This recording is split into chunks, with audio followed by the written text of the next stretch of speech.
आप पहला हिंदुस्तान की एमएफडी हैं जो कि एसएमई प्लेटफॉर्म पे लिस्ट हुए। एमएफडी बनना तो ठीक था, लेकिन एमएफडी को लिस्ट करना है। सबसे पहले तो मैंने जैसा निवेदन किया कि आप प्राइवेट लिमिटेड या एलएलपी के रूप में काम करें, उसके बाद लिस्टिंग इज बिल्कुल अनदर लीप। प्रैक्टिकली अगर देखो तो पूरे इंडिया में सिर्फ लेस देन 10,000 एमएफडी सीरियसली काम कर रहे हैं। इसको आप पार्ट टाइम मत करें, इसको आप फुल टाइम करेंगे तो आपको मजा आएगा। आप अपनी मर्जी की फिगर भर सकते हैं इसमें। आपको हर इंसान को बताना पड़ेगा कि आप क्या करते हैं, क्या यूनिकनेस आप में है, आप कैसे और हजारों करोड़ों एमएफडी से डिफरेंट है। तो अगर आप इंडिविजुअल एमएफडी बनना चाहते हो तो आपको स्ट्रगल लगेगी। आप 3 साल तक जॉब कर रहे हैं, चौथे साल आप अपने पास 5 लोगों को एम्प्लॉय रखेंगे। आपके पास अगर घर खर्चे के लिए पैसे नहीं तो उस समय क्या है कि आप किसी बड़े एमएफडी के पास, किसी नेशनल डिस्ट्रीब्यूटर के पास सैलरी प्लस इंसेंटिव कंडीशन से रिलेटिव्स या नोन लोगों से आपको बिजनेस नहीं मिलेगा, आपको हमेशा अननोन से बिजनेस मिलेगा। वाह। म्यूचुअल फंड्स में अपना एक वर्ड होता है कोल्ड कॉलिंग। कॉलिंग एक ऐसी चीज है जिससे इंसान सबसे ज्यादा सीख सकता है। आपके अंदर जुनून होना चाहिए कि आपको रोज 5 नए लोगों से मिलना है। आप बिजनेस के लालच में गलत प्लानिंग कर दोगे, गलत प्रोडक्ट दे दोगे तो नुकसान होगा। 5 साल से कम टेन्योर के लिए म्यूचुअल फंड में पैसा ही नहीं लगाना। कभी रिटर्न्स नहीं क्लेम करना चाहिए कि आपको कभी भी इन्वेस्टर को 12-13% से ऊपर इन्वेस्टमेंट की बात ही नहीं करनी चाहिए। और उसी फंड में डालिए जिसमें आप खुद अपना पर्सनल इन्वेस्टमेंट डालोगे। कोई भी ऐसे फंड में पैसा लगाओ ही मत जिसमें आप अपना खुद का पैसा नहीं लगाओ। तो अगर जागरूक एमएफडी है वो कभी अपने क्लाइंट का नुकसान नहीं करेगा। मैं सारे एमएफडीज को सिखाता हूं कि आपको 5 साल से कम समय की एसआईपी करनी नहीं है। 3 से 4 साल सब चीज भूल के सिर्फ और सिर्फ एसआईपी में लग जाओ। 4 साल अगर आपने एसआईपी को ढंग से कर दिया, वो 4 साल की मेहनत आपके 50 साल के कैरियर को बना देगी। एसआईपी को एज अ प्रोडक्ट कभी सेल मत कीजिए। This is not a product. SIP her family का वो दूसरा तीसरा बच्चा होता है जो उनके बुढ़ापे में काम आता है। अपनी न्यू जनरेशन को जरूर से बिजनेस में लाए। अगले 10 साल डायमंड पीरियड है, नॉट गोल्डन, डायमंड पीरियड है। इन्वेस्टर्स के लिए भी, एमएफडी के लिए भी। आप अपनी खुद की इनकम हर एमएफडी 10 साल में 5 to 10 कर सकता है। एमएफडी क्लाइंटों को बोल देता है पिछले साल 25% आया था, इस साल 20 आ जाएगा, 30 आ जाएगा। हम मार्केट में क्लाइंट को गलत क्लेम करते हैं कि ये रिटर्न्स आ जाएगा। हम एमएफडी ही अपने सबसे बड़े दुश्मन हैं।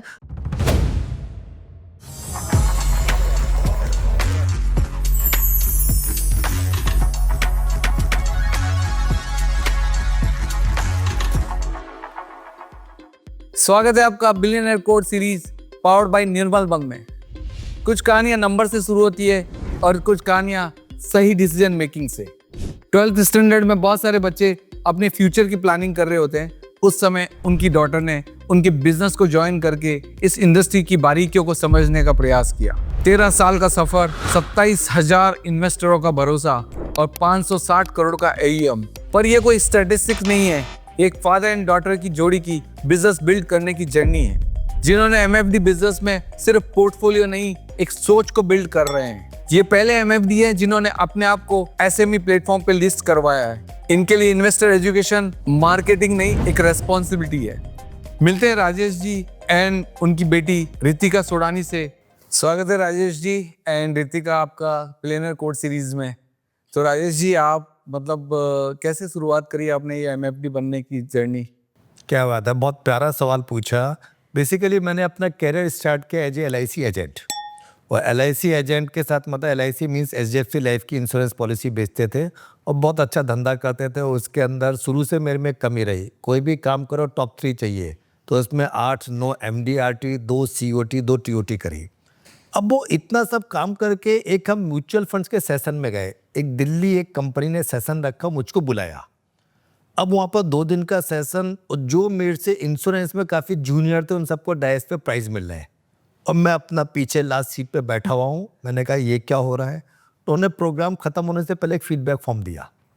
तो बोले अब तो अपने सजेशंस लिखिए, फीडबैक लिखिए। तो मैंने कहा it's my commitment to myself, next year I will be on dais. अब फॉर्चुनेटली अनफॉर्चुनेटली उन्होंने वो फीडबैक फॉर्म्स को देखते देखते वो वाला फॉर्म उनके हाथ में आ गया। तो उन्होंने अनाउंस किया कि यहाँ पर कोई एक ऐसा बंदा है जो अपने आप से कमिट कर रहा है कि नेक्स्ट ईयर मैं डाइस पे रहूँगा, और मैं नाम अनाउंस कर दिया। फिर तो आप समझे, नाम भी पब्लिक में अनाउंस हो गया तो कोई बात नहीं। फिर वहाँ से मैंने म्यूचुअल फंड्स इंडस्ट्री की जर्नी स्टार्ट की, और 4 महीने में हम लोगों ने 2 AMC के साथ हाईएस्ट SIP की। तो बेसिकली पूरा रिटेल का हूँ। तो ARM तो मेरा 2006-7 से है, बिजनेस मैंने स्टार्ट किया 2012-2013 से। तो उस इंसिडेंट से कि सब लोग डायस पे, मैं पीछे बैठा हूँ, तो मुझको काफ़ी मोटिवेशन मिला। और तब मैंने किया, उस समय मेरे दिमाग पे कोई ये नहीं था कि इन्वेस्टर्स की फाइनेंशियल प्लानिंग करनी है, वो करनी है। उस दिन तो ये था कि मेरे को यार ये लोग मेरे से आगे कैसे हैं, मेरे को पिंच हो रहा था। तो उस दिन तो उस तरीके से है। बाद में फिर चीज़ समझ में आई, फाइनेंशियल प्लानिंग करी, तब समझ में आया है कि इंश्योरेंस बेचना गलत है, फाइनेंशियल प्लानिंग सिर्फ म्यूचुअल फंड इंडस्ट्री में ढंग से हो सकती है। इंश्योरेंस मतलब इंश्योरेंस प्रोडक्शन के लिए ठीक है, इन्वेस्टमेंट के लिए ठीक नहीं है। इंश्योरेंस कभी भी इन्वेस्टमेंट के लिए नहीं होना चाहिए, और अनफॉर्चुनेटली इंडिया में जो है ना, insurance as a investment tool बेचा जाता है। बिल्कुल सही, प्योर टर्म प्लान होना चाहिए, एंडोमेंट प्लान नहीं होना चाहिए। या तब ऐसे म्यूचुअल फंड स्टार्ट किया सर। तो फिर आपने जैसे 2012 आप बोल रहे हैं स्टार्ट किया, फिर 2012 से 2019 तक 7 साल तक आपने जीरो से कहाँ तक लेके गए उसको? क्या है कि जैसे मैंने पहले बताया कि शुरू से आदत है, या तो कोई काम करना नहीं करना, टॉप 3 चाहिए। तो SIP के अंदर हम लोगों ने बिल्कुल 2019 तक नॉर्दर्न इंडिया टॉप 3 SIP में हम कह गए। 150-200 करोड़ के हमने टोटल बुक अपना AUM बना दिया। और 2019 में फिर मैंने, चूँकि बिजनेस की ग्रोथ अपने को नई जनरेशन को देना था, और मैं पूरा अपना MFDs की ट्रेनिंग में आ गया था, तो 2019 में मैंने अपना पूरा बिजनेस अपनी बेटी को, इनको मैंने हैंड ओवर। सो मेरा पर्पज ही वही था कि 2019 के बाद आपने अपनी नेक्स्ट जनरेशन को ही बिजनेस सौंप दिया। तो रितिका के आने तक आपने उसको 150 करोड़ का बनाया, जो अभी आज शायद 550-600 करोड़ के आसपास पहुंच गया है। तो रितिका, आपको एकदम ऐसा लगा कि क्या पापा ये मुझे, मतलब मेरे खेलने कूदने की उम्र है, ये क्या पकड़ा दिया आपने, मतलब या आपने खुद ने बोला मुझे चाहिए? नहीं, तो मैं सिर्फ 12th स्टैंडर्ड में थी। अब 12th स्टैंडर्ड की लड़की कॉलेज में एंटर हो रही है, तो नेचुरली उसको अपनी लाइफ एंजॉय करनी है। वो फर्स्ट ईयर होता है कॉलेज का। बहुत गलत किया। मुझे बस ऐसा बोला गया कि ऑफिस ज्वाइन करना है, तो कुछ आइडिया भी नहीं था। Of course that maturity level was very low at that time. मैंने बोला चलो ठीक है, 2-3 घंटा काम कर लेंगे, थोड़ी सी पॉकेट मनी मिलेगी, मैं अपना कॉलेज का खर्चा निकाल लूंगी। बट वो 2-3 घंटा एक्चुअली पूरा दिन का टाइम हो गया। तो कॉलेज लाइफ तो ज़ीरो हो गई, लेकिन उस टाइम पर जितना मैंने ऑफिस में सीखा, आई स्टिल रिमेंबर। मैं वो जो स्टार्टिंग के 2-3 साल है, जब मैं कॉलेज छोड़ के ऑफिस जाती थी, तो मैं बहुत गुस्सा करती थी कि मुझे क्यों ऑफिस में डाल दिया। मुझे आके, मतलब मेरे आसपास के सारे लोग मस्ती करते थे। तो but I still realise this today कि आज मुझे बहुत अच्छा लगता है कि मैं उस टाइम पे ऑफिस सही टाइम पे ज्वाइन कर गई, क्योंकि जितना मैंने उस टाइम पे सीखा उतना शायद मैं कभी नहीं सीख पाती। मैंने बहुत सीखा उस टाइम पे। मेरे स्टार्टिंग के जो 3 साल थे, मैं म्यूचुअल फंड्स को बहुत बेकार बोलती थी, और I am honestly saying this to you. आज मैं इसी इंडस्ट्री में काम कर रही हूँ, पर मुझे म्यूचुअल फंड्स इन्वेस्टमेंट बड़ा बेकार प्रोडक्ट लगता था।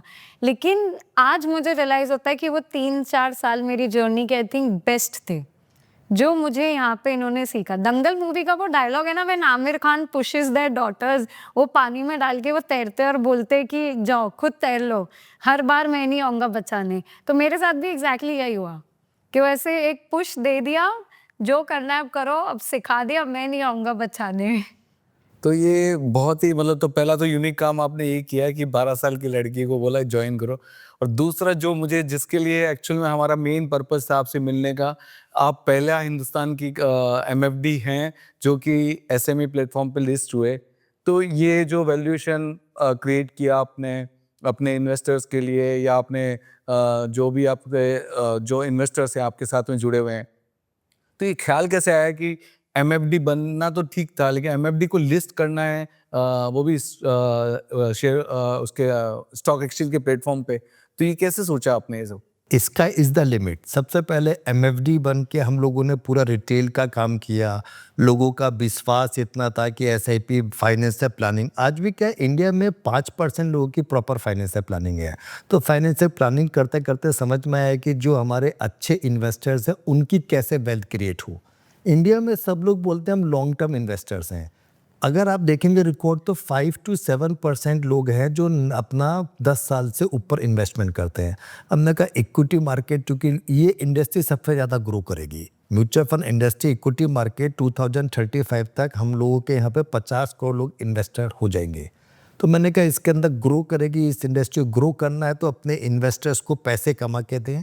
तो हम लोग चूँकि हमेशा लीग से अलग हट के काम करने की आदत है, तो हम लोगों ने 3 साल पहले तैयारी कर दी। हालांकि मैं तो सुडानी कैपिटल में सिर्फ एज ए प्रमोटर हूँ, सारा काम ये लोग करते हैं। मेरी दोनों डॉटर्स हैं, मेरा अजीत साहब मेरा सबसे पुराना टीम मेंबर कंपनी का चेयरमैन है।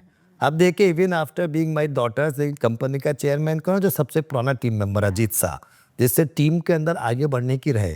तो हमने तब से कि ये वैल्यूएशन क्रिएट होनी चाहिए अपने इन्वेस्टर्स के लिए, हमने पूरी प्लानिंग करी, सब करी। और उसके रूप में हम जैसे हमको एक्सपेंशन भी करना है, तो जब तक आप 4 जगह नहीं जाओगे, इसलिए हम फिर एसएमई आईपीओ लेके आए। सो ये एसएमई आईपीओ पे लाने का क्या प्रोसेस होता है? अगर कोई एक एमएफडी है तो कुछ क्राइटेरिया है कि इतना एयूएम होना चाहिए, क्या मतलब क्या? अगर आज हमारे जो आप प्रोग्राम देख रहे हैं, इतने सारे एमएफडीज हैं जो उनको पता नहीं है किस तरह से, तो उनको क्या गाइड करेंगे आप? सबसे पहले तो एमएफडी को एक चीज़ ये ध्यान में रखनी है कि इंडिविजुअल एमएफडी जो है, हम कितना भी बिजनेस कर लें, अनफॉर्चुनेट कोई भी इवेंट हो जाए तो साल 2 साल में सारा एयूएम ट्रांसफ़र हो जाएगा, क्योंकि वो क्लाइंट आपके साथ अटैच है। आपके बाद न्यू जनरेशन में कोई काम करेगा नहीं करेगा।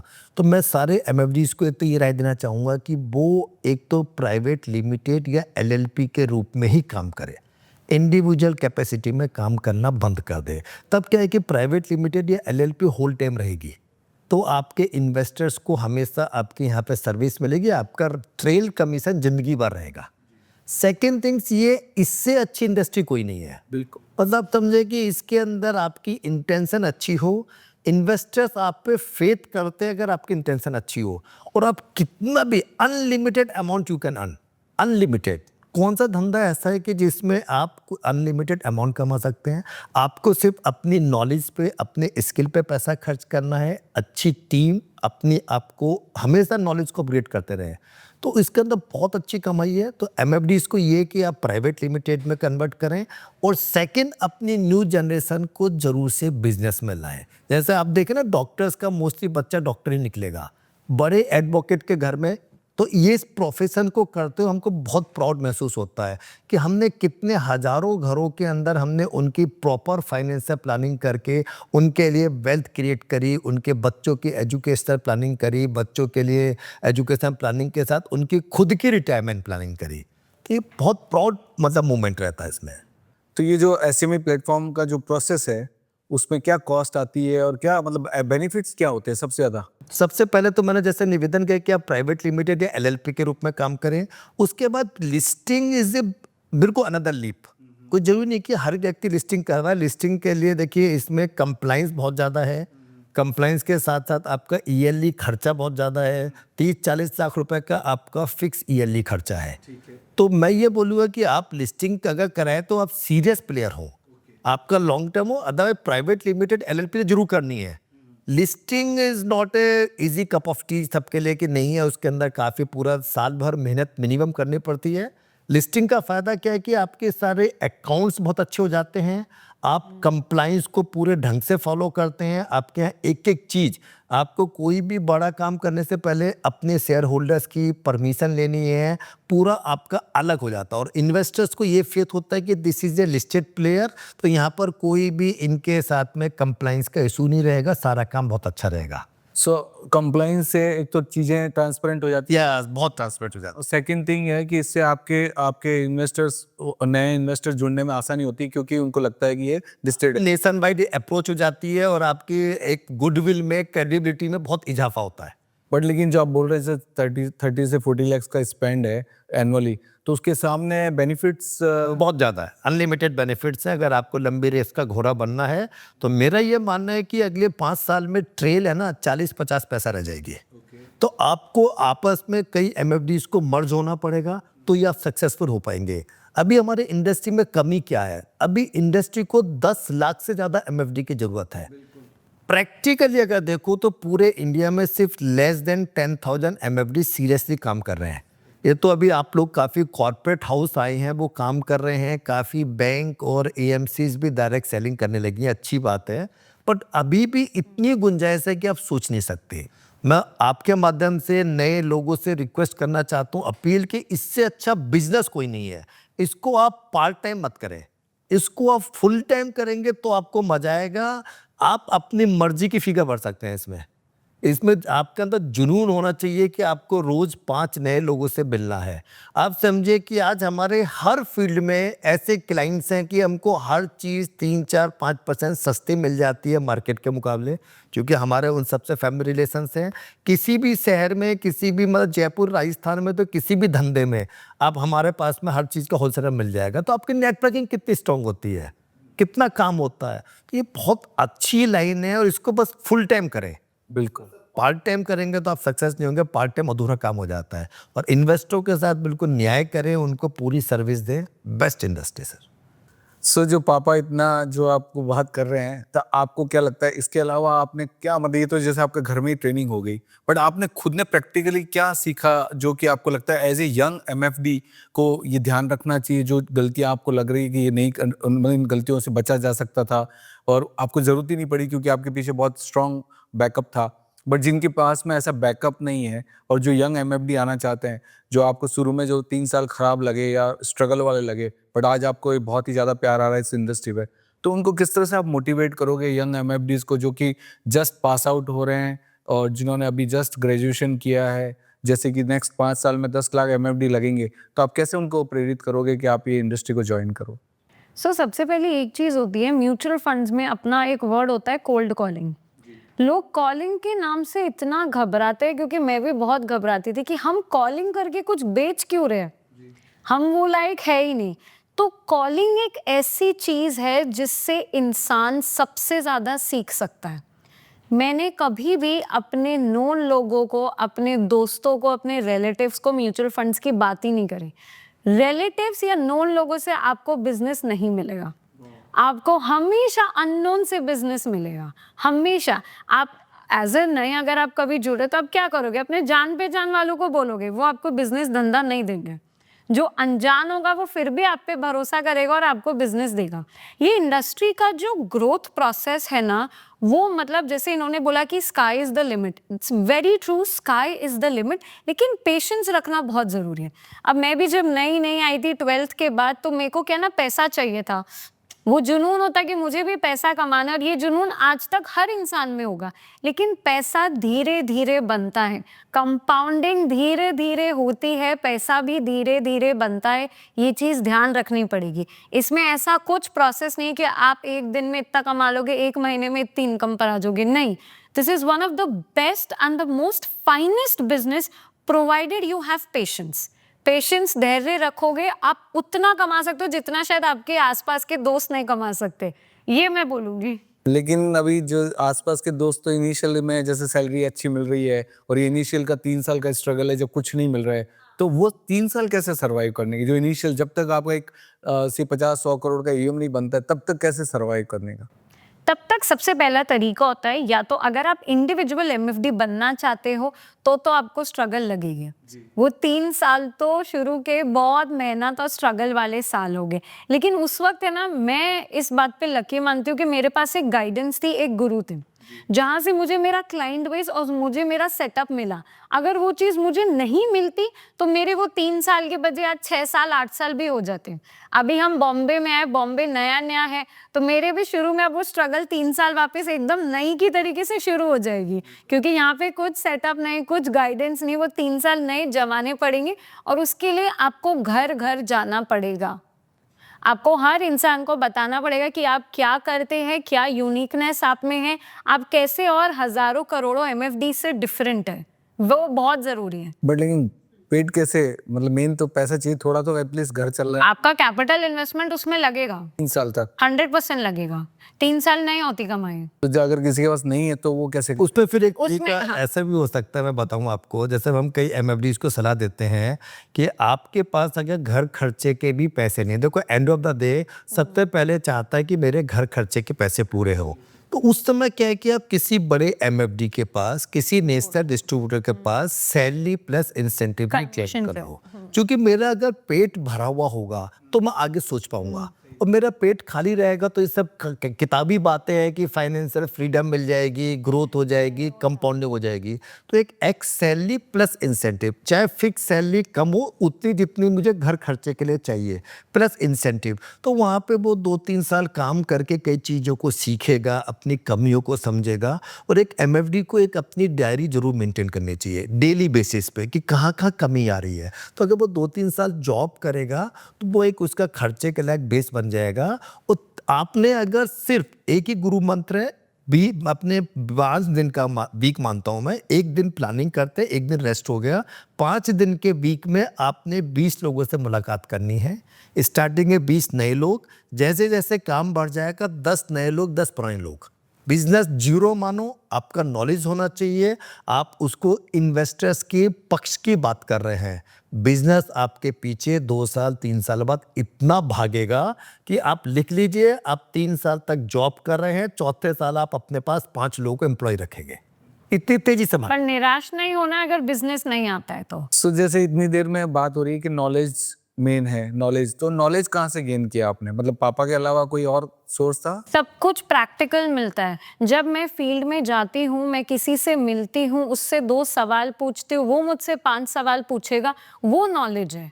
नॉलेज आप किसी किताब को पढ़ के, कोई भी ऐसे कोर्सेज करके ले ही नहीं सकते। हर एक इन्वेस्टर का डिमांड आपसे डिफरेंट है। हर एक इन्वेस्टर आपसे अलग तरीके से गोल प्लानिंग करता है, और जिस तरीके से वो गोल प्लानिंग कर रहे हैं ना, उसी से आप सीख रहे हो। तो जैसे मेरे आपके बारे में पता है कि आप रिटायरमेंट के बारे में ज़्यादा करते हैं, तो जरा बताइए उसके बारे में, और किस तरह से पिच करिए आप, ताकि नए एमएफडीज को मालूम चले कि किस तरह से बात करनी होती है। सो मेरे पास, मेरे पोर्टफोलियो में एक फंड ऐसा है, रिटायरमेंट फंड। ऑफ कोर्स सारे एमएफडीज जानते होंगे, रिटायरमेंट के नाम से फंड आता है। ये फंड मेरे पोर्टफोलियो में आज भी है, जब से मैं पैदा हुई थी। वो तब से लेके आज तक उसकी एसआईपी कंटिन्यूड है, नॉन स्टॉप। अब आप सोचिए, कोई 2 महीने 6 महीने की लड़की, या उसको आप एक रिटायरमेंट फंड आप दे रहे हो। आज अगर हम नॉर्मली, मैं आपसे बात भी करूंगी, आपका पहला सवाल होगा कि इतना यंग बंदा हो, मुझे क्यों रिटायरमेंट की बातें कर रहे हो। रिटायरमेंट के लिए nobody is serious, because people are not realizing कि यहाँ से हमारे जिस तरीके से इकोनॉमी बढ़ेगी, आने वाले देश में खर्चे, महंगाई ऐसे हवा छू देंगे, ऊपर जाते जाएंगे, और हम क्या कर रहे हैं? We are just living the present. We are not thinking, we are not taking care कि यहाँ से आने वाले 5 साल, 10 साल, 20 साल बाद हमारे खर्चे बढ़ेंगे। First thing that we do is, हम सामने वाले को बोलते हैं, आपको अगर 2000 का एसआईपी करना है तो 1000 एसआईपी आपके नेक्स्ट 20 साल 30 साल के लिए आज ही डाल के छोड़ दो। वो आपका रिटायरमेंट एसआईपी, जो कि कभी बंद नहीं होगा, और उसको छुएंगे भी नहीं कभी। उसको छूना ही नहीं है। वो तब निकलेगा जब आप 50, 55, 60 साल के होगे, आपको याद आएगा कि ये आपका रिटायरमेंट। कंपाउंडिंग कॉर्पस बनेगा वो। एक बेस्ट एग्जाम्पल और देते हैं जो ये करती है। बेस्ट एग्जाम्पल क्या होता है कि भारत में सोने से बहुत ज़्यादा प्यार है, और अब तो सोने की तेजी ने भी प्रूफ कर दिया कि भारतीय महिलाएं सबसे बेस्ट इन्वेस्टर हैं। ये प्रूफ हो गया। तो हम क्या बोलते हैं कि जिस भी घर में 1 साल 2 साल की भी बच्ची है, पहले आज से 25 साल पहले घर में कन्या का जन्म होते ही उसकी शादी की प्लानिंग हो जाती थी। अब समय चेंज आ गया, तो हम अब शादी की जगह अब कन्या को बेस्ट एजुकेशन देने की प्लानिंग करता है पेरेंट्स। तो हम क्या बोलते हैं कि जब बच्ची 6 महीने 12 महीने की भी है, अब बच्चे की रिटायरमेंट एसआईपी करो। उसमें मेन फीचर्स क्या है कि till the time of the marriage of the daughter, तब तक आपको जमा करना है। से फॉर एग्जाम्पल आज 1 साल की बच्ची है, तो हम एवरेज एज हमने मान ली कि मान लो 25 साल की एज में आप शादी कर रहे हो, तो 24 साल तक आपको जमा करना है। 24 साल में जो कॉर्पस बन गया, उसका स्टेटमेंट निकाल के बेटी को गिफ्ट कर देना कि this is your gold plan. Means आज के बाद हम इससे पैसा जमा नहीं कर रहे। अगर आज के बाद आपको पैसे की जरूरत है, पहले अपने हस्बैंड से मांगो। अगर उसके बाद भी पैसे की जरूरत है तो हमसे मांगोगे। अगर दोनों जगह से पैसे की पूर्ति नहीं हो रही तो इसको बेचना। ये सोना है, हम आज भी भारत में सोना कब बहुत मजबूरी है। बहुत ही मजबूरी हो, तो अगर वो आपने नहीं बेचा तो 50, 55, 60 साल की एज में 100-200 करोड़ का कॉर्पस बन जाएगा। सर मैं सही कह रहा हूँ, 100-200 करोड़ का। 5,000 रुपये महीना की SIP आपने 25 साल जमा कर दी, उस कॉर्पस को छोड़ दिया, तो अगले 35 साल बाद 100-200 करोड़ रुपए किसको बोलते हैं? तो आपके पास में है ऐसे कष्ट? सर अपन ने कई कस्टमर, चूंकि रिटायरमेंट प्लानिंग ढंग से रिटायरमेंट प्लानिंग इंडिया में चालू ही म्यूचुअल फंड इंडस्ट्री में 11-12 सालों से। तो आज भी हम लोगों ने कई, जिनमें बीच में उनमें कई बच्चों की शादी हो गई, तो वो उनके पेरेंट्स ने उनको अपनी बेटियों को यही बोल के एंड ऑफ बना के दे दिया, हमारे पास SIP कैंसिलेशन रिटायरमेंट प्लानिंग में लेस देन 5% है। तो कैसे? आप कैसे रीजन बताना कि हम पेरेंट्स को समझा पाते हैं कि ये आपकी बच्ची की लाइफ की फुल सेफ्टी है। देखो क्या है, हर पेरेंट्स चाहता है कि मेरी बच्ची अच्छे घर में जाए, समय चेंज है, अनफॉर्चुनेट अच्छा घर नहीं मिला, बच्ची को तकलीफ नहीं हो, तो वो रिटायरमेंट प्लानिंग बच्चे की फाइनेंशियल सिक्योरिटी है। ये तो लड़कियों की तो बात कर दी, लड़कों के बारे में? सर लड़कों का तो क्या है कि अपन पहले रिटायरमेंट प्लानिंग घर में लेडीज की सेफ्टी करें ना, बच्चों की सेफ्टी करें। लड़के को तो हम क्या बोलते हैं, आज की तारीख में मैं गारंटेड 15 साल में जॉब करने वाले हर व्यक्ति को रिटायर कर सकता हूं। एक स्टैंडर्ड फार्मूला जिसको बाजार में सब लोग जानते हैं, सोडानी का फार्मूला, सोडानी का फंडा बहुत फेमस है। कोई भी व्यक्ति अपनी ग्रॉस इनकम का 30 से 35%, अगेन रिपीटिंग, ग्रॉस इनकम का 30 से 35% म्यूचुअल फंड्स में SIP कर दे, 14 से 15 साल में 100% फाइनेंशियल रिटायर्ड हो जाएगा। इसे कागज पे लिख के आप वेरीफाइड कर दें। बट 35% मतलब सेविंग करना, फिर बचेगा क्या? सर आप उसका जवाब देता हूं मैं आपको। अपन हाउसिंग लोन लेते हैं, जस्ट टेक ए एग्जाम्पल, आपने एक हाउसिंग लोन लिया, आपकी सैलरी से फॉर एग्जाम्पल ₹1,00,000 महीना है, काफी ज्यादा मैं एग्जाम्पल ले रहा हूँ, आपकी सैलरी ₹1,00,000 महीना है, आपका 1 तारीख को सैलरी क्रेडिट होता है, आपका हाउसिंग लोन है 20,000 महीने का, तो हमारे बैक ऑफ द माइंड में क्या आता है, 1,00,000 माइनस 20,000, मेरी सैलरी 80,000 है। उसके बाद आप अपने खर्चे प्लान करते हो। तो मेरा ये कहना है कि रिटायरमेंट प्लानिंग को अपने हाउसिंग लोन की तरह फोर्सफुली EMI मानो। मतलब मानो मत इनकम है आप। देन आपने SIP को, चाइल्ड एजुकेशन, रिटायरमेंट को फोर्सफुली EMI मान लिया, उस दिन से आपका काम करने का नजरिया, प्लानिंग का नजरिया एकदम चेंज हो जाएगा। investment पहले SIP निकाल। कभी बंद नहीं होगी। आपकी income minus expenses then investment नहीं करना, आपकी इनकम माइनस SIP जो बचा उससे एक्सपेंसेस करना।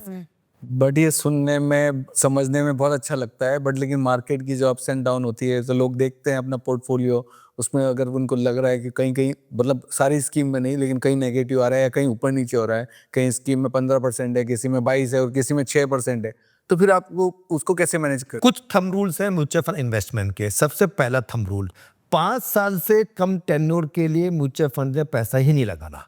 इफ इन्वेस्टर सेज कि मेरे को 2 साल 3 साल पैसा लगाना, गो टू बैंक FD। 3 साल से 5 साल हाइब्रिड फंड जी। 5 साल से ऊपर के टेन्योर पे ही आपको म्यूचुअल फंड देना। इक्विटी वाला MFD को ना बोलना सीखना चाहिए। अगर आप ना बोलना नहीं सीखोगे, कि आप बिजनेस के लालच में गलत प्लानिंग कर दोगे, गलत प्रोडक्ट दे दोगे, तो नुकसान होगा। इक्विटी SIP जो भी है, क्योंकि म्यूचुअल फंड्स हम इक्विटी के लिए जाना चाहते हैं, डेट फंड के लिए कम आएंगे, क्योंकि डेट फंड का इंडेक्शन पे जब फिर 1 साल पे, राइट, तो टैक्सेशन नहीं रहा। इक्विटी फंड की SIP मिनिमम टाइम होरिजन 5 साल। दूसरा हमारा पहला हमेशा मतलब मैंडेटरी रहता है, मैं सारे MFDs को सिखाता हूं कि आपको 5 साल से कम समय की SIP करनी नहीं है। फिर भी इन्वेस्टर को ड्यू टू एनी रीजन बहुत ज्यादा प्रॉब्लम आ गई तो SIP जमा करनी बंद कर दो, विड्रॉल नहीं करना 7 साल 8 साल।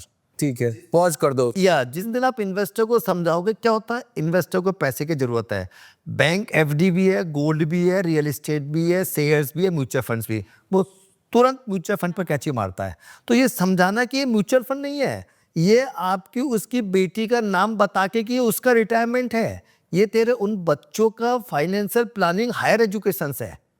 इमोशन से खेलो आप। यार हम तो पोर्टफोलियो में बच्चे की रिटायरमेंट, बच्चे का नाम लिख के भेजते हैं, retirement planning and higher education planning. तो चीज उसको समझ में आनी चाहिए, इन्वेस्टर्स को। जब समझ में आता है तो अच्छा नहीं, मैं पैनिक नहीं होऊंगा। दूसरी बात, आप 1-2 साल के इन्वेस्टमेंट करोगे तो 10 के 9 भी होंगे, 10 के 8 भी होंगे। ये एमएफडी को समझना है। गलती क्या होती है, एमएफडी क्लाइंटों को बोल देता है पिछले साल 25% आया था, इस साल 20 आ जाएगा, 30 आ जाएगा। हम एमएफडी ही अपने सबसे बड़े दुश्मन हैं। हम मार्केट में क्लाइंट को गलत क्लेम करते हैं कि ये रिटर्न्स आ जाएगा। कभी रिटर्न्स नहीं क्लेम करना चाहिए। 5 साल का मिनिमम टेन्योर है, इस बहाने पैसा जुड़ जाता है और कंपाउंडिंग इम्पैक्ट हमेशा आता है। दूसरा मेरा ये मानना है कि आपको कभी भी इन्वेस्टर को 12-13% से ऊपर इन्वेस्टमेंट की बात ही नहीं करनी चाहिए। 15 आएगा आपको अच्छा लगेगा, मैं बात ही 15 की कर रहा हूँ। 14 आएगा आप बोलोगे यार ये आपको तो कमिटमेंट से कम कर दिया। लेस कमिटमेंट, एक्सपेक्टेशन कम रखो ना। बैंक एफडी पे ज्यादा है सर, मुझे पता है इससे कम टैक्सेशन किसी में नहीं है, इजीली पैसा जुड़ जाता है। हाई लिक्विडिटी क्या चाहिए, उस हाई लिक्विडिटी को लोग नाजायज फायदा ले लेते हैं। बिल्कुल। तो आप जैसे ये बाकी सब चीज़ों के अलावा एक और चीज़ करते हैं जो शायद बहुत सारे एमएफडी नहीं करते हैं, जो निवेशक बाजार, निवेशक दरबार। हाँ, निवेशक दरबार करके है, तो उसके बारे में जरा बताइए और वो उससे क्या आपको बेनिफिट हो रहा है, और जो नए एमएफडीज हैं या जो थोड़े बहुत स्टेब्लिश एमएफडीज हैं उनको ये करना चाहिए कि नहीं चाहिए, जरा बताइए। बहुत अच्छा सवाल पूछा। हम लोग नॉर्दर्न इंडिया में एक तो हाईएस्ट आईएपी करते हैं, इन्वेस्टर अवेयरनेस प्रोग्राम। हम अलग अलग सोसाइटियों में जाएंगे, स्कूलों में जाएंगे, कॉलेज में जाएंगे और हम अपना 45 मिनट से 90 मिनट का सेशन करते हैं। Importance of financial planning, investment समझाते हैं। तो महीने के 4-5-6 करते हैं। तो एक तरीके से उसका एनुअल फंक्शन हम 2016 से कर रहे हैं, निवेशक दरबार। ये हम बहुत गर्व से कहते हैं कि ये भारत की सबसे बड़ी फाइनेंशियल प्लानिंग की कॉन्फ्रेंस है। 1500-1800 आदमी आते हैं साहब अभी इसमें, हर साल हम करते हैं। ये अब तो ऑफलाइन है ये। जी। अब तो इतना बड़ा हो गया इसकी मतलब ब्रांडिंग कि अभी जो लेटेस्ट में दिसंबर में किया था, 27 शहरों से लोग आए थे। लोग अपने प्लेन की टिकट खर्च करके होटल में स्टे करने के लिए आते हैं। मॉर्निंग 9 टू इवनिंग 9, 12 घंटे बैठाना और डिफरेंट टॉपिक पे डिस्कस करना। Open forum is not easy. उसका सबसे बड़ा फायदा क्या है, आपको निवेशकों को नए नए लेटेस्ट टॉपिक मालूम चलते हैं, कहाँ पर पैसा लगाना है, क्यों लगाना है, क्यों हमको वसीयत करनी है, क्यों नहीं करनी है, वो सब नॉलेज हम हर फील्ड के एक्सपर्ट बुलाते हैं। तो ये जो इतना बड़ा इवेंट करते हैं तो उसमें आप फीस चार्ज करते हो? हम उसके अंदर पहले देखो क्या है कि कोई भी नॉलेज अगर आप बिना फीस के दोगे उसकी वैल्यू नहीं है। मैं तो आईएपी के अंदर भी फीस चार्ज करता हूँ और उस आईएपी के बाद में उस फीस को कहता हूँ कि या तो पैसा वापस ले लो या किसी अनाथ आश्रम में दे दो या गौशाला में दे दो। फ्री में अगर आप किसी को बुलाओगे मतलब तो आप उसकी आ वैल्यू नहीं गए है। तो वो आपको रिटर्न भी कर देते हैं। फ्री की वैल्यू नहीं है। तो निवेशक दरबार में हमारा खर्चा जैसे अभी पर मेंबर 6000 रुपीज खर्चा हुआ। इतने हम लोगों ने 1000-1500 फीस रखी, बाकी कई हम लोग को लोग सपोर्ट भी करते हैं। लेकिन ये बहुत मैंडेटरी हो गया कि लोगों को आप निवेश की जानकारी दें। आप देखेंगे हम लोगों ने निवेशक दरबार 24 में स्टेज पे बोला था कि आप 25% सिल्वर और गोल्ड में इन्वेस्ट कर देना। ये डॉक्यूमेंट्री प्रूफ है, उसका आप देखिए कितना अच्छा रिटर्न मिला। तो मार्केट के बारे में सारे एक्सपर्ट आते हैं, पूरे इंडिया के टॉप एक्सपर्ट बुलाते हैं हम। तो जैसे अभी तो आपका अब एस्टेब्लिश हो तो आपको सपोर्ट करने के लिए एमसी आ रहे हैं प्रोग्राम को कराने के लिए। आप जैसे बोल रहे हैं कि 6000 में से 1000 फीस ले रहे, 5000 सपोर्ट मिल जाता है। तो इनिशियल स्टेज पे जब है तो आपने क्या खुद ने? पहले नहीं, अभी भी सपोर्ट मिलने के बाद भी 10 से 15 लाख रुपए हर साल जेब से खर्च करते हैं, अभी भी है। तो मतलब एमएफडी को ये समझना चाहिए ये इन्वेस्टमेंट ब्रांडिंग है, मतलब client acquisition cost. Acquisition cost है, बिल्कुल सही कहा। और आपके पास जो कस्टमर्स आ गया उसको अगर आप सही सर्विस दे रहे हो तो हमेशा सेटिस्फाइड क्लाइंट, आपको रेफरल से जो क्लाइंट मिलता है ना उसका कोई जवाब नहीं है। तो ये जैसे अभी 2700 आप बोल रहे हो, 27 जगह से आए, अभी 1500-1600 लोग आते हैं आपके। तो इनिशियल में जब आपने स्टार्ट, शुरू में 150 लोग आए थे सर। अच्छा, तो अभी कैसे आप? शुरू के 3 सेशन हमने फ्री ऑफ कॉस्ट किए थे। ओके। 2016, 2017, 2018 फ्री ऑफ कॉस्ट का, 2019 में 500 पर रेट रखा। ओके। और ये जो आप इसको कैसे अवेयर कैसे करते हैं लोगों को? सर सोशल मीडिया के हमारी बहुत इन हाउस टीम है। एक तो एमएफडी की जो सबसे बड़ी कमी है, आज भी जो एमएफडी 50-100 करोड़ रुपए का एयूएम लेके बैठे हैं वही तो अपने मैनेजर हैं, वही अपने ऑफिस के ऑफिस बॉय हैं, वही अपने बैक ऑफिस के मैनेजर हैं। वो एम्प्लॉयज रखना नहीं चाहते, टीम पे खर्चा करना नहीं चाहते। मेरा मानना है कि आज भी कई एमएफडी 90% टाइम सर्विस में कंज्यूम करते हैं, इसका वो बिजनेस में आगे नहीं भागते। आप टीम रखेंगे, एक तो आप यंग भारत यूथ को जॉब दे रहे हो 4 घरों में। पहले कहा जाता था कि किसी बच्ची की शादी कर दी बहुत पुण्य काम कर दिया है। मेरा मानना है आपने यूथ को कोई दिशा सिखा दी, उसको दिशा दी, यहाँ जाओ, उससे खर्चे के पैसे दे दिए, इससे बढ़ के कोई काम नहीं है। मैं अपने ऑफिस में 90% फ्रेशर रखता हूँ और मैं कहता हूँ जिसको कहीं जॉब नहीं मिले मेरे पास आ जा, काम मन से कर। आज भी ओपन 50-100 लोग, आज भी हमारा एयूएम कुछ भी नहीं है, म्यूचुअल फंड्स के अंदर 40 लोगों की टीम है जो 5-5 हजार करोड़ के एयूएम के पास नहीं है। 24/7/365 हमारी हायरिंग ओपन है, जब आना चाहे मोस्ट वेलकम। तो हम लोग क्या है कि इसके अंदर आपको ये इन्वेस्टमेंट कोस्ट है, आपको हमेशा आपको देखना होगा। हम बेस्ट सॉफ्टवेयर रखना चाहते हैं। हमारे पास ना देखें कि बर्थडे विशेष और एनिवर्सरी विशेष के 2 लोगों की टीम है। हम अपने कस्टमर्स को सर्विस के सिर्फ जन्मदिन और मैरिज एनिवर्सरी विश करने 2 लोग रखते हैं। ये काम टीम से होता है। आपका क्लाइंट के साथ में आपका अगर रेपो अच्छा होगा, आपकी नीयत सही होगी, आप सही सलाह देंगे तो आपको रेफरल मिलेगा। एक तो प्रॉब्लम क्या है कि एमएफडी खर्चा नहीं करना चाहता टीम के ऊपर। दूसरी प्रॉब्लम क्या है कि एमएफडी अपने नॉलेज के लिए पैसा नहीं खर्च करना चाहता। ये 2 कमियां मैं एमएफडी आपके माध्यम से बोलना चाहूँगा। आप अपनी नॉलेज के लिए जो पैसा खर्च कर रहे हैं समय, उसकी इतनी कीमत है। मैं आज भी साहब, मेरा रूटीन अगर आप सुनेंगे तो आपको ताज्जुब होगा। 365 दिन में 265 दिन मैं सुबह 3:30 बजे सो के उठता हूँ। सुबह 4 से 6 पूरे डाटा पढ़ना, इंडस्ट्री में क्या हो रहा, डेली 2 घंटा पढ़ाई करता हूँ। सैटरडे संडे लेट उठूंगा 5:30 बजे। तो क्या कि आप 5:30 बजे लेट। That is that. तो अगर आप में खुद में नॉलेज नहीं होगी तो आप अपने क्लाइंटों का भला कहाँ से करोगे। हमको पता ही नहीं है कौन सी स्कीम में क्या पोर्टफोलियो है, क्या उसकी एनएबी है, हम क्लाइंट को कहाँ से बताएंगे। तो ये तो हो गया एमएफडी रिलेटेड, लेकिन अब जैसे आप इतने इंडस्ट्री के वेटरन हैं और इतना आप लोगों ने मतलब जो एजुकेशन रिलेटेड चीज़ें करी है, तो आपको क्या लगता है कि एमफी या सेबी को कोई आपका सजेशन है? आपको लगता है कि और कैसे एमएफडी जुड़े, या वो लोग जो कर रहे हैं बहुत अच्छा कर रहे हैं, उस पर कुछ बदलाव आना चाहिए, या जो कर रहे हैं वो ये? क्योंकि आज एमफी का जो अवेयरनेस प्रोग्राम है उसकी वजह से आज भी बहुत सारे इन्वेस्टर्स हैं जो सिप के बारे में, जो जिस तरह से सिप बढ़ रहा है, तो एमएफडी के लिए कैसे उनको हाईलाइट में लेके आए? सारे रेगुलेटर्स, सेबी, एमफी इन्वेस्टर्स के लिए बहुत ज़्यादा काम कर रहे हैं। इन्वेस्टर्स को नॉलेज देने के लिए, अनफॉर्चुनेटली एमएफडी को नॉलेज देने के लिए काम नहीं कर रहे हैं। ये इनके सारे स्कीम, सारे प्रोडक्ट्स जो हैं ये अपने इन्वेस्टर अवेयरनेस के हैं। मेरा ये मानना है कि इनको साल में 2-4 प्रोग्राम स्टेट वाइज इनको एमएफडीज़ को भी मोटिवेट और समझाने के लिए करने चाहिए। आज एमएफडीज़ के ऊपर कभी केवाईसी में ये चेंजेज आ गई, कभी ऐसे चेंजेस आ गई, तो आप मानो कि एमएफडी का 60-70% टाइम्स उन छोटे छोटे रेगुलेशन में लग जाता है। एक एएमसी की केवाईसी हो गई, दूसरी एएमसी में दोबारा करो। तो इस चीज़ की तरफ रेगुलेटर को ध्यान देना चाहिए कि बहुत इजी वे में केवाईसी डॉक्यूमेंट्स हो जाए। आजकल तो सारा धीरे धीरे ऑनलाइन जा रहे हैं, बट अभी भी एमएफडी के लिए काफ़ी दिक्कतें हैं। रेगुलेटर को उस तरफ ध्यान देना चाहिए। रोज़ नए नए नियम लगा देते हैं। एटलीस्ट जो नियम लगाए उसको 2-3 साल तो फॉलो करें। वो साल में 4 बार नियम चेंज कर देते हैं। अवेयरनेस इन्वेस्टर्स के लिए बहुत अच्छी कर रहे हैं। That's a good science. आज की तारीख में कई इन्वेस्टर्स क्या कहता है, मेरे को सिप लेनी है, म्यूचुअल फंड नहीं लेना। तो ये कितना बड़ा इनकी वजह से आ गया। म्यूचुअल फंड सही है, तो अवेयरनेस के मामले में they are doing extremely well. Operation part पे थोड़ा सा एमएफडीज को हेल्प देनी चाहिए, जी। This I feel.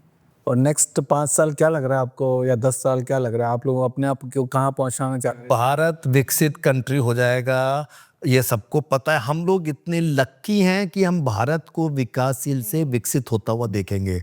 अगले 10 साल डायमंड पीरियड है, नॉट गोल्डन, डायमंड पीरियड है। इन्वेस्टर्स के लिए भी, एमएफडी के लिए भी। आप अपनी खुद की इनकम हर एमएफडी 10 साल में 5 to 10 टाइम कर सकता है। अगर वो रोड पे निकले, नए इन्वेस्टरों से मिले, उनको एसआईपी का, कंपाउंडिंग का फ़ायदा समझाए, अपने नॉलेज के लिए खुद अपनी मेहनत करें, टीम बिल्डिंग करें, टीम को फैमिली की तरह रखें, इन्वेस्टर्स को फैमिली की तरह माने। एक सेटिस्फाइड इन्वेस्टर आपको 50 इन्वेस्टर लाके देता है। तो अथाह अनलिमिटेड स्कोप है। आप सोच नहीं सकते कि आप अगले 10 साल में कहाँ पहुँचेंगे। मैं 5 to 10x कह रहा हूँ नॉर्मल एमएफडी के लिए। आप हमसे पूछ रहे हैं एज ए एमएफडी अगले 10 साल में हम मिनिमम 20-25x करेंगे। That is also minimum. So Jaipur से, छोटी सिटी से बॉम्बे में आप आ रहे हो अभी, तो क्या होप है आपकी बॉम्बे से, और क्या सोच के आ रहे हो आप? सोच के ये आ रही हूँ कि पूरी दुनिया ने बॉम्बे को फाइनेंशियल हब बना रखा है इंडिया का। तो अगर इस फाइनेंशियल हब में अगर हमने कदम नहीं रखा तो बिजनेस ग्रोथ कैसे होगी? तो मैं इसी होप से आ रही हूँ कि बॉम्बे एक अच्छे तरीके से हम लोग को ट्रीट करे, इन्वेस्टर्स के साथ हम और जुड़े। बहुत छोटा सा बेस है अभी हमारा, और हजारों करोड़ों लोगों को जोड़ना है, अपना बिजनेस ग्रो करना है। एंड यही होप है कि हर गली गली घर घर में सोडानी इन्वेस्टमेंट का नाम जाना जाए। तो जैसे अभी आपने इतनी, जैसे जयपुर इतना बड़ा नहीं जितना बॉम्बे के सामने, तो ऐसा लगता है कि जो छोटी सिटी है, जयपुर से भी छोटी सिटीज हैं जो, तो वहां पर एमएफडीज के लिए स्कोप कितना है? बहुत ज़्यादा है, बल्कि जो छोटे शहर हैं वहाँ पर बड़े शहरों के कंपैरिजन में ग्रोथ और स्कोप बहुत ज़्यादा है। राजस्थान में इतने छोटे छोटे शहर हैं जहाँ पे आप देखेंगे एमएफडीज का जो गिनती है वो बहुत कम है, लेकिन वहाँ पे स्कोप इतनी, अब जैसे खैरतल, अजमेर, हम लोग ये बहुत छोटे छोटे शहरों में बहुत सेशंस करते हैं। मतलब we are also shocked and surprise to see कि यहाँ पे हर एक इन्वेस्टर का एवरेज एसआईपी अमाउंट इज 15 से 20 हज़ार। 15 से 20 हज़ार एवरेज एसआईपी अमाउंट होता है। But only shocking part here is कि यहाँ पे जागरूकता, यहाँ पे अवेयरनेस है ही नहीं। अभी दो लेवल पे काम करना चाहते हैं हम लोग। आप जब एक मिड साइज एमएफडी बन जाओ, 100, 150, 200 करोड़ का आपका ईएम आ जाए, तो आपको दो साइड में काम करना चाहिए। एक तो एक बड़े सिटी के अंदर जाएं, क्योंकि आज भी महाराष्ट्र, गुजरात सबसे ज़्यादा मार्केट को डोमिनेट करते हैं। एक आप बिल्कुल सी और डी कैटेगरी शहरों में जाएं। सी और डी कैटेगरी शहरों में लोगों को आज भी म्यूचुअल फंड, शेयर मार्केट के नाम पर डर लगता है कि ये सट्टा बाजार है।